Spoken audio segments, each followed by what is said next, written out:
मेरे ख्वाबों में जो आए, आके बुलडोजर चलाए, उससे कहो कभी अच्छे दिन तो लाए, मेरे ख्वाबों में जो आए।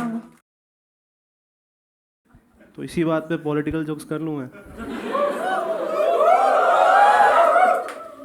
सेफ स्पेस है ना, तुमने तो चिल्ला दिया। मैं ना मतलब बता देता हूँ, ठीक है, मैं एक डिस्क्लेमर दे देता हूँ कि मैं अभी जो भी करने वाला हूँ ना, जो भी बोलने वाला हूँ ना, इसका कोई सेंस नहीं है।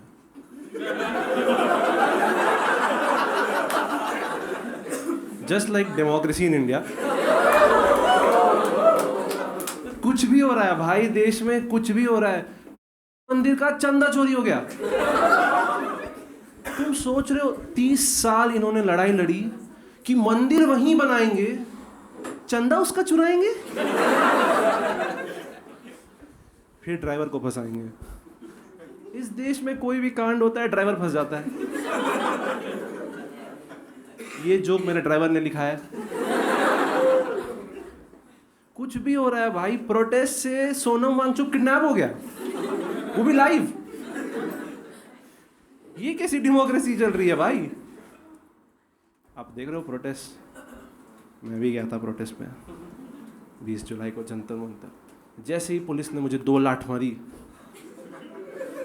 मैं उनके साइड हो गया।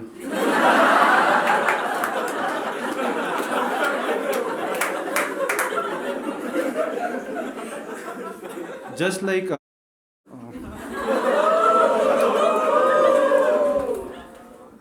मैं क्या करूंगा ना, ये जो डालूंगा ना, म्यूट कर दूंगा। कमेंट सेक्शन में लोगों को गाली पड़ रही है, चड्डा टैग हो रहा है।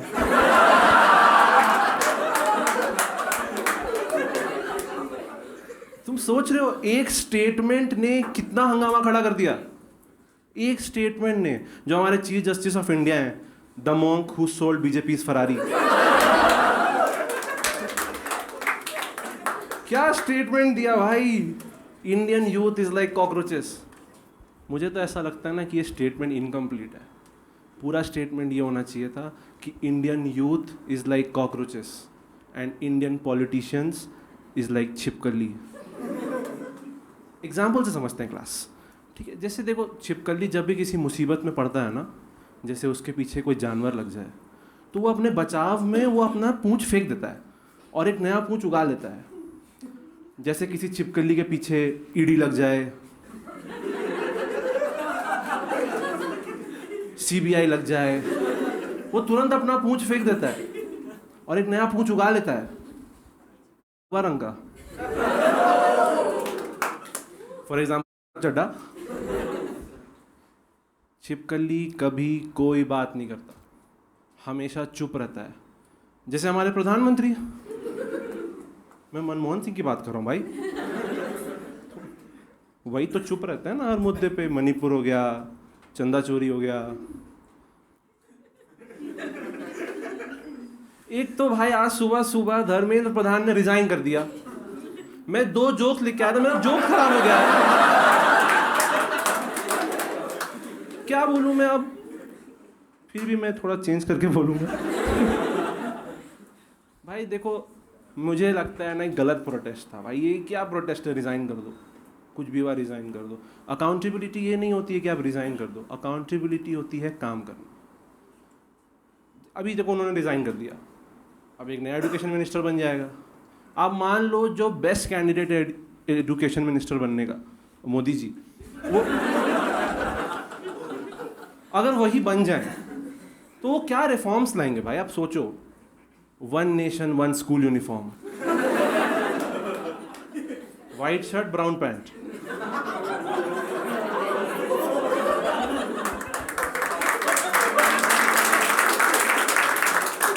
सेफ स्पेस नहीं है।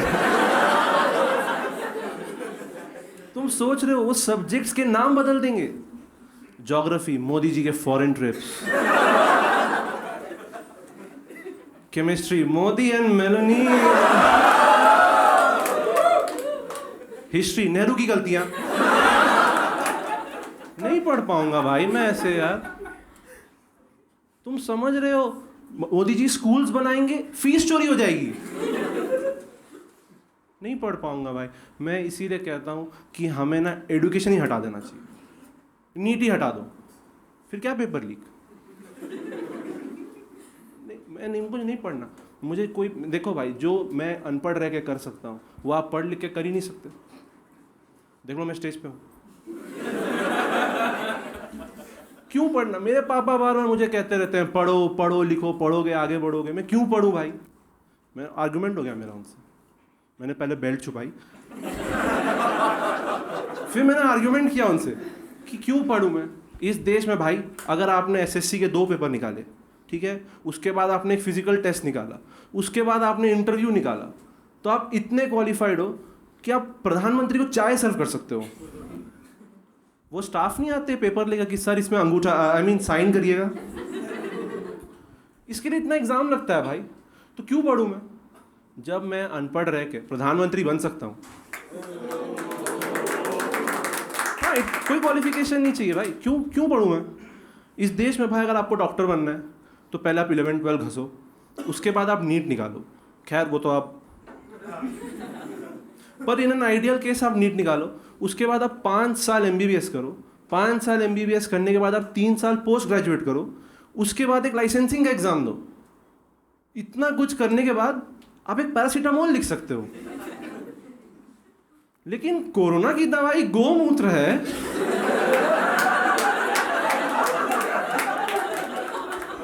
ये कहने के लिए you don't need education, you need to be India's health minister. तो क्यों पढ़ो?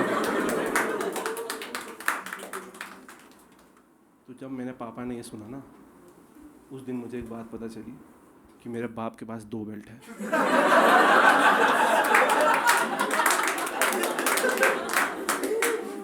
पर मैं ये रिकॉर्ड कर रहा हूँ तो मैं एक चीज़ करना चाहता हूँ।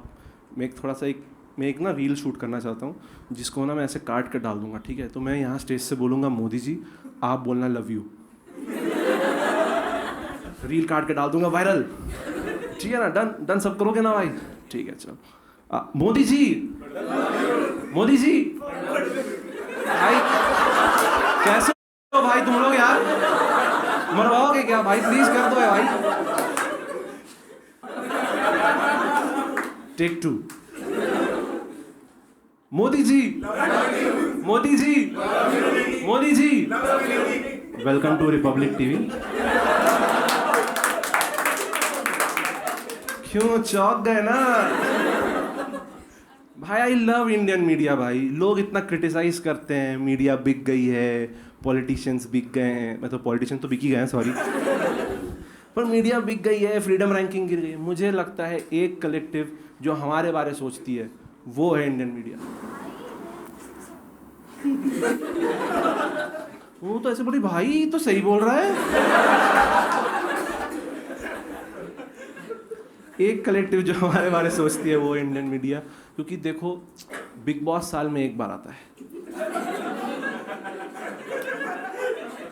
तारक मेहता। तो इसे में इन्होंने एक रिस्पॉन्सिबिलिटी ली, एक ओनरशिप ली कि हम आपको एंटरटेनमेंट दें। आप देखो अभी ऑपरेशन सिंदूर हुआ था। अगर ऑपरेशन सिंदूर में एक पत्रकार आता, वो कहता कि दोस्तों आज हमने ऑपरेशन सिंदूर में पाकिस्तान के 30-40 आतंकवादी मार दिए, मजा आता। लेकिन रात के 12 बजे दोस्तों हम इस्लामाबाद घुस चुके हैं, अब सूत्रों के हवाले से खबर आ रही है कि हमने कराची पोर्ट उड़ा दिया है। क्या मजा आ रहा है भाई, मैं रात जग के देख रहा हूँ। ये होती है मीडिया, ये होता है एंटरटेनमेंट। ये कर सकती है बाहर की मीडिया। आप तो कंपैरिजन कर देते हो कि बाहर की मीडिया देखो, फ्रीडम रैंकिंग देखो, ये कर सकती है। अभी प्रोटेस्ट में इनका एक पत्रकार पहुंच गया वहां पे और बच्चे को पकड़ रहा है। ऐसे इतने टफ क्वेश्चन, आप क्वेश्चन देखना। हाँ वैसे बुला रहा है वो बच्चा एंथुसियास्टिक, हाँ यस मीडिया। पूछ रहा है उससे कि आप यहाँ पे किस लिए आए हैं? बोल रहा सर नीट पेपर लीक की वजह से। अच्छा अच्छा, नीट का फुल फॉर्म बताइए। बोले ये इतना टफ सवाल है भाई। एक दूसरा बच्चा आया, उससे पूछ रहा है कि आप सीजेपी के समर्थन में हैं? कहता है जी। कॉकरोच का फुल फॉर्म बताइए। वो बच्चा डर गया, वो कह रहा सी फॉर चंदा चोर। भाई अभी बीजेपी बंगाल इलेक्शंस हार गई, जीत गई। सॉरी, मेरी मन की बात निकल गई थी। बीजेपी अभी बंगाल इलेक्शन जीती, न्यूज़ चैनल खोल के आपको बैठना था। उसके बाद पूरा पॉलिटिकल डिबेट हो रहा था।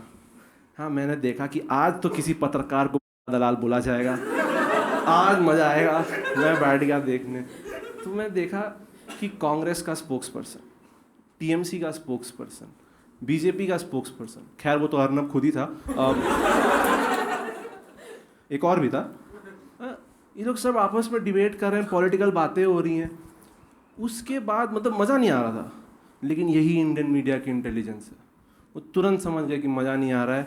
उन्होंने 1 मिनट का एड ब्रेक लिया और उसके बाद बुलाया रामदेव बाबा। देख रहे हो, मैं तुरंत झाड़मुड़ी लेके बैठ गया, अब मज़ा आएगा। रामदेव बाबा से इतना टफ सवाल पूछा उन्होंने। उससे पूछ रहे हैं कि बाबा जी, ममता दीदी इलेक्शन हार गई हैं, अब आप उन्हें कौन सा योगा बताना चाहेंगे जिससे उनको गुस्सा ना आए? What a tough question. और बाबा मजे ले रहा है। बाबा कह रहा है कि योगा तो करेंगे उनके साथ। उन्होंने पतंजलि का चना सत्तू खाने के लिए बोला था यार। एक चीज़ आप अग्री करोगे कि यार मोदी जी प्रेस कॉन्फ्रेंस कम करते हैं, मतलब करते ही नहीं हैं। वो मीडिया से वो मीडिया संभाल नहीं पाते, इतना टफ सवाल करता है ना मीडिया। उन्होंने खुद ने एक इंटरव्यू में कहा कि one thing which I was very weak was how to handle the media. तो उन्हें सीखना चाहिए। बिहार के एक नेता हैं,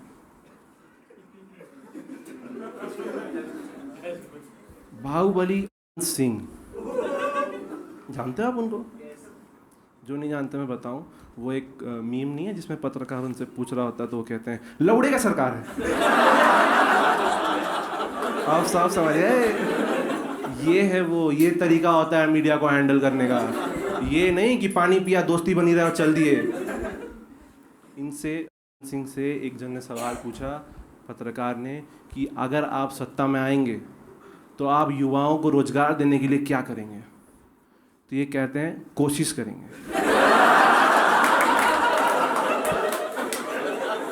ये होता है तरीका, ये सीखना चाहिए मोदी जी को।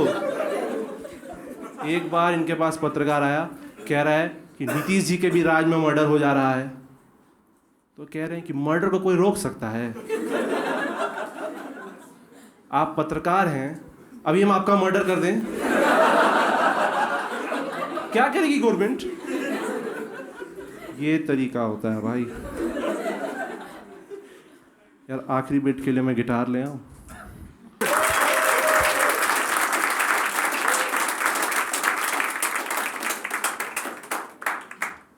तो आवाज़ आ रही है ना मेरी? तो मैंने ना एक चीज़ सुना था कि हिंदुस्तान एक ख्वाब है ना? तो हमारे ख्वाब में पिछले 12 साल से एक ही इंसान आ रहे हैं और जादूगर जा रहे हैं भाई। तो ये गाना उनके बारे में, जिनके पास हम सबका वोट है, फर्क नहीं पड़ता हमने दिया या नहीं, पर है, ठीक है।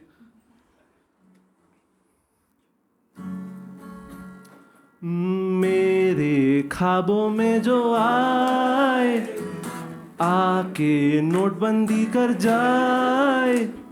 मेरे ख्वाबों में जो आए, आके महंगाई बढ़ाए। उससे कहो कभी प्रेस कॉन्फ्रेंस पे तो आए। मेरे ख्वाबों में जो आए, आके मेलोनी पटाए। उससे कहो मेलोडी हमें भी खिलाए। मेरे ख्वाबों में जो आए। ऐसा नहीं है, हम उनकी उपलब्धियों के बारे में बात करेंगे। 12 साल में वो देश को यहाँ से यहाँ ले आए। कैसा है जुमला है वही तानाशाह है। कैसा है जुमला है वही तानाशाह है। जिसने मंदिर मस्जिद का खेल किया है, अपना है या है अडानी का वो। कुछ भी होने से नेहरू का नाम फंसाता है वो। आए घूम घूम के इटली और रोम से, उससे कहो मेरा वोट न चुराए। मेरे ख्वाबों में जो आए, आके बुलडोजर चलाए, उससे कहो कभी अच्छे दिन तो लाए। मेरे ख्वाबों में जो जादू उनका अब चलने लगा है, ट्रम्प का टैरिफ भी बढ़ने लगा है। विकास होगा ऐसा कहता था वो, रुपया फिर क्यों गिरता है रोज। करता है रूल वो, नहीं गया था स्कूल वो, उससे कहो पेपर लीक ना करवाए। मेरे ख्वाबों में जो आए। Thank you guys, that's been my time. You've been a lovely audience guys, thank you so much.